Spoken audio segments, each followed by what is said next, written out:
നമസ്കാരം. ഇന്ന് ഞാൻ നിങ്ങളുമായി പങ്കുവയ്ക്കാൻ ആഗ്രഹിക്കുന്നത് തേർഡ് ഫോഴ്സ് ഇൻ സൈക്കോളജി എന്ന വിഷയമാണ്. അതിൽ മെയിനായിട്ട് നമ്മൾ കാണാൻ പോകുന്നത് സെൽഫ് ആക്ച്വലൈസേഷൻ എന്ന ഒരു കാര്യമാണ്. നമുക്കറിയാം, എസ്പെഷ്യലി സൈക്കോളജി സ്റ്റുഡൻസിനൊക്കെ അറിയാം, അതായത് കൂടുതലായിട്ട് നമ്മൾ നോക്കുമ്പോൾ പല അപ്രോച്ചുകളാണ് നമ്മൾ സൈക്കോളജിയിൽ കാണുന്നത്. സിഗ്മണ്ട് ഫ്രോയിഡിൻ്റെ ഒരു അപ്രോച്ച്, പിന്നെ കോഗ്നിറ്റീവ് അപ്രോച്ച്, അങ്ങനെ ഓരോരോ അപ്രോച്ചസ് നമുക്ക് കാണാം. അതിൽ വരുന്ന തേർഡ് ഫോഴ്സിനെയാണ് നമ്മൾ ഇതെന്ന് പറയുന്നത്. സെൽഫ് ആക്ച്വലൈസേഷനും കാര്യങ്ങളെല്ലാം വരുന്നത്. നമ്മളെല്ലാവരും പിരമിഡുകളെ കുറിച്ച് കേട്ടിട്ടുണ്ട് അല്ലെ? ഈജിപ്തിലെ പിരമിഡുകൾ, one of the seven wonders of the world. Okay, അപ്പൊ ഈ പിരമിഡിന്റെ രൂപത്തിലാണ് എബ്രഹാം മാസ്ലോ എന്ന സൈക്കോളജിസ്റ്റ് ഈ ഹൈറാർക്കി ഓഫ് നീഡ്സിനെ അവതരിപ്പിക്കുന്നത്. മനുഷ്യന്റെ ആവശ്യങ്ങൾ കൂടി വരുന്നതാണ്. ഓരോ മനുഷ്യർക്കും ഓരോ രീതിയിലാണ് ആവശ്യങ്ങൾ. പണമില്ലാത്തവർക്ക് അവരുടേത് ആവശ്യം, പണം ഉള്ളവർക്ക് അവരുടേതായിട്ടുള്ള ആവശ്യങ്ങൾ, അങ്ങനെ പല രീതിയിലാണ് മനുഷ്യന്റെ ആവശ്യങ്ങൾ. അപ്പൊ ഈ ആവശ്യങ്ങൾ എവിടെ നിന്നാണ് തുടങ്ങുന്നത് എന്ന് നമുക്ക് നോക്കാം. എബ്രഹാം മാസ്ലോവിന്റെ തിയറി അനുസരിച്ച് ആദ്യം അത് തുടങ്ങുന്നത് നമ്മുടെ ബേസിക് ആയിട്ടുള്ള കാര്യങ്ങളിൽ നിന്നാണ്. നമുക്ക് ഏറ്റവും അത്യാവശ്യമായിട്ട് വേണ്ട കാര്യങ്ങൾ എന്തൊക്കെയാണ്? വായു വേണം, വെള്ളം വേണം, ഭക്ഷണം വേണം. അതാണ് നമ്മുടെ ഏറ്റവും അത്യാവശ്യമായിട്ടുള്ള കാര്യം. അപ്പൊ അത് നമുക്ക് നിവർത്തിച്ചു കഴിഞ്ഞു കഴിഞ്ഞാൽ പിന്നെ നമ്മുടെ അടുത്ത ആവശ്യം ഉണരുകയായി. നമ്മൾ രണ്ടാമത്തെ ആവശ്യത്തിലേക്ക് പോയി. രണ്ടാമത്തെ ആവശ്യം ഏതാണ്?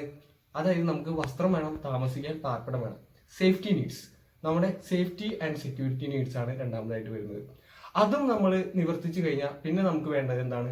നമുക്കൊരു ഫ്രണ്ട് വേണം, ഒരു ലവർ വേണം, ഒരു കമ്പാനിയൻ വേണം. അപ്പൊ അത് നമ്മുടെ കാര്യങ്ങൾ തുറന്നു പറയാൻ, നമുക്കൊരു ഇന്റിമസി കാണിക്കാൻ, നമുക്ക് സ്നേഹം പ്രകടിപ്പിക്കാനെല്ലാം നമുക്ക് വളരെ ആവശ്യമായിട്ട് മറ്റൊരു വ്യക്തിയെ ആവശ്യമാണ്. നമ്മുടെ ഫ്രണ്ട്സ് ആയിരിക്കാം, കമ്പാനിയൻ ആയിരിക്കാം, ലവർ ആയിരിക്കാം, വൈഫ് ആയിരിക്കാം, ആരെങ്കിലും ആയിക്കോട്ടെ, relatives, anybody, it can be anybody, ആരെങ്കിലും ഒക്കെ ആയിക്കോട്ടെ. അത് നിവർത്തിച്ചു കഴിഞ്ഞാൽ പിന്നെ നമുക്ക് വേണ്ടതെന്ന് വെച്ച് കഴിഞ്ഞാൽ നമ്മുടെ ജോലിയിൽ അഭിവൃദ്ധി വേണം. നമുക്ക് നമ്മളെ കുറിച്ച് തന്നെ ഒരു മതിപ്പ് തോന്നണം. അതിനെയാണ് നമ്മൾ സെൽഫ് എസ്റ്റീം എന്ന് പറയുന്നത്. അപ്പൊ നമ്മുടെ ജോലിയിൽ നമ്മൾ വളരെ സക്സസ്ഫുൾ ആയി, നമ്മുടെ ജോലിയിൽ മറ്റുള്ളവർ നമ്മൾ അപ്രീഷിയേറ്റ് ചെയ്യുന്നു, നമ്മൾ മറ്റുള്ളവരെ അപ്രീഷിയേറ്റ് ചെയ്യുന്നു, നമുക്ക് സാമ്പത്തികമായിട്ടുള്ള ഉന്നതി ഉണ്ടാകുന്നു. So it is self esteem. കൊള്ളാലോ, ഞാൻ കൊള്ളാലോ എന്നുള്ള എന്നെ കുറിച്ച് തന്നെ ഉണ്ടാകുന്ന ഒരു മതിപ്പാണ്. പക്ഷെ പലപ്പോഴും സംഭവിക്കുന്നത് നമ്മൾ സെൽഫ് എസ്റ്റീം എന്നുള്ള കാര്യത്തോടു കൂടി അവസാനിക്കുകയാണ് ചെയ്യുന്നത്. അതിന് അപ്പുറത്തേക്കും ഒരു നീഡ് ഉണ്ട് എന്നുള്ളതാണ് എബ്രഹാം മാസ്ലോ പറയുന്നത്. അതിനെയാണ് നമ്മൾ എന്തെന്ന് പറയുന്നത്? സെൽഫ് ആക്ച്വലൈസേഷൻ എന്ന് പറയുന്നത്.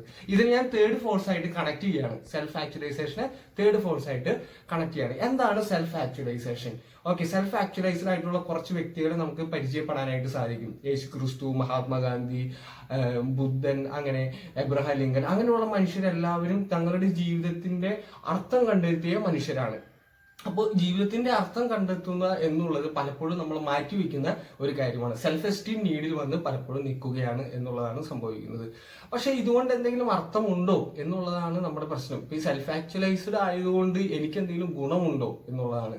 അതുകൊണ്ട് തന്നെയാണ് നമ്മൾ അതിനെക്കുറിച്ച് അന്വേഷിക്കാത്തത്.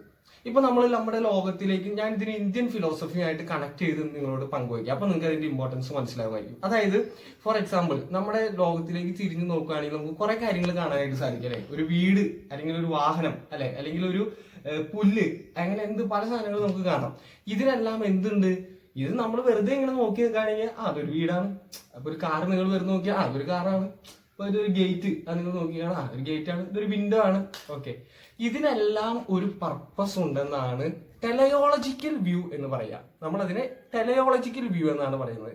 ഞാൻ ജീവിക്കുന്നതിനും ഒരു പർപ്പസ് ഉണ്ട്, ഈ വിൻഡോ ഇവിടെ നിൽക്കുന്നതിന് ഒരു പർപ്പസ് ഉണ്ട്, ഈ വീട് ഇവിടെ നിൽക്കുന്നതിന് ഒരു ഉദ്ദേശമുണ്ട്. അപ്പൊ എല്ലാത്തിനും ഒരു ഉദ്ദേശവും നിയോഗവും ഉണ്ട് എന്നാണ് ടെലയോളജിക്കൽ വ്യൂ പറയുന്നത്. അപ്പൊ നമ്മൾ എന്ന വ്യക്തിക്കും ഒരു നിയോഗമുണ്ട്, ഒരു ആവശ്യമുണ്ട് എന്നുള്ളതാണ്. അപ്പൊ സെൽഫ് എസ്റ്റീം നീഡിൽ നിന്ന് സെൽഫ് ആക്ച്വലൈസേഷനിലേക്ക് വരാനായിട്ടാണ് എബ്രഹാം മാസ്ലോ എന്ന സൈക്കോളജിസ്റ്റ് തേർഡ് ഫോഴ്സിൽ നമ്മളോട് അനുശാസിക്കുന്നത്. അപ്പൊ ഞാൻ പറഞ്ഞു, ഞാനിതൊരു ഇന്ത്യൻ ഫിലോസഫി ആയിട്ട് കണക്ട് ചെയ്യാണെന്ന് പറഞ്ഞു. അപ്പൊ ഇന്ത്യൻ ഫിലോസഫിയിൽ നമ്മൾ നോക്കുകയാണെങ്കിൽ നമുക്ക് 3 കാര്യങ്ങൾ മെയിൻ ആയിട്ട് കാണാനായിട്ട് സാധിക്കും. ഒരു ബ്രഹ്മചാരി ആകുന്ന ഒരു വ്യക്തി, അല്ലെങ്കിൽ ഒരു ജീവിതത്തിന്റെ അർത്ഥം കണ്ടെത്തുന്ന ഒരു വ്യക്തി 3 കാര്യങ്ങളിലൂടെയാണ് മെയിൻ ആയിട്ട് കടന്നു പോകുന്നത്. അത് ഏതൊക്കെയാണെന്ന് നമുക്ക് നോക്കാം. ഈ 3 കാര്യങ്ങൾ പ്രാക്ടീസ് ചെയ്താൽ അദ്ദേഹത്തിന് ഈശ്വര സാഫല്യം, അതായത് ഇന്ത്യൻ ഫിലോസഫി അനുസരിച്ച് നമ്മൾ ആത്മനും ബ്രഹ്മനും ഒന്നാവുക എന്നുള്ളതാണല്ലോ. അപ്പൊ ഈ ബ്രഹ്മജ്ഞാനത്തിലേക്ക് എത്തുക എന്നുള്ളതാണ് അവർ പറയുന്നത്. അപ്പൊ അതിലേക്ക് എത്താനായിട്ട് ഉള്ള 3 മാർഗങ്ങൾ എന്ന് വെച്ച് കഴിഞ്ഞാല് ജ്ഞാനയോഗ, കർമ്മയോഗ, ആൻഡ് ഭക്തി യോഗ. ഇത് മൂന്നും പ്രാക്ടീസ് ചെയ്യുന്നത് വഴിയായിട്ട് നമുക്ക് സെൽഫ് ആക്ച്വലൈസേഷനിലേക്ക് എത്താൻ പറ്റുമെന്നാണ് ഞാൻ പറയുന്നത്. ഇപ്പോൾ ജ്ഞാനയോഗ എന്ന് പറയുന്നത് സ്വാമി വിവേകാനന്ദൻ അങ്ങനെയുള്ള ആളുകൾ ചെയ്തിരുന്നതിനാണ് നമ്മൾ ജ്ഞാനയോഗ എന്ന് പറയുന്നത്. അതും ഒരു തരം ധ്യാനമാണ്, അതിലൂടെ നമുക്ക് എത്താം.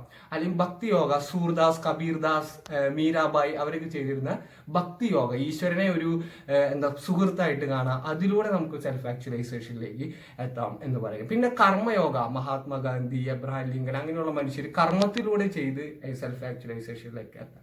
അപ്പോൾ ഈ ഇന്ത്യൻ ഫിലോസഫി ജ്ഞാനയോഗ, കർമ്മയോഗ, ഭക്തി യോഗ, ഇത് മൂന്നും എന്താണ് സെൽഫ് ആക്ച്വലൈസേഷനിലേക്കുള്ള ഒരു കോവണിയായി നമുക്കതിനെ കണ്ടെത്താം. അല്ലെങ്കിൽ ഈ സെൽഫ് ആക്ച്വലൈസേഷനെ നമുക്ക് ബ്രഹ്മനും ആത്മനുമായിട്ടുള്ള ഒരു സംയോഗമായിട്ട് കണ്ടെത്താനായിട്ടും സാധിക്കും. അപ്പോൾ നമുക്ക് ഇതിനെക്കുറിച്ച് സീരിയസ് ആയിട്ട് ചിന്തിക്കാം. ഓക്കെ, സെൽഫ് എസ്റ്റീം നീഡ്സിലെത്തിയ ആളുകളെ സംബന്ധിച്ചിടത്തോളം ഒരു സെൽഫ് ആക്ച്വലൈസേഷൻ നീഡ്സിലേക്ക് എങ്ങനെ എത്തിച്ചേരാം, ആ തേർഡ് ഫോഴ്സിനെ എങ്ങനെ കണ്ടെത്താം, അവർക്ക് അവരുടേതായ മെത്തേഡ് ഉപയോഗിച്ച് ട്രൈ ചെയ്യാം, അല്ലെങ്കിൽ നമുക്ക് ഓരോരുത്തർക്കും അത് ട്രൈ ചെയ്യാം. It is open to us and it is clear to us, so it is up to us to try that. Okay, thank U.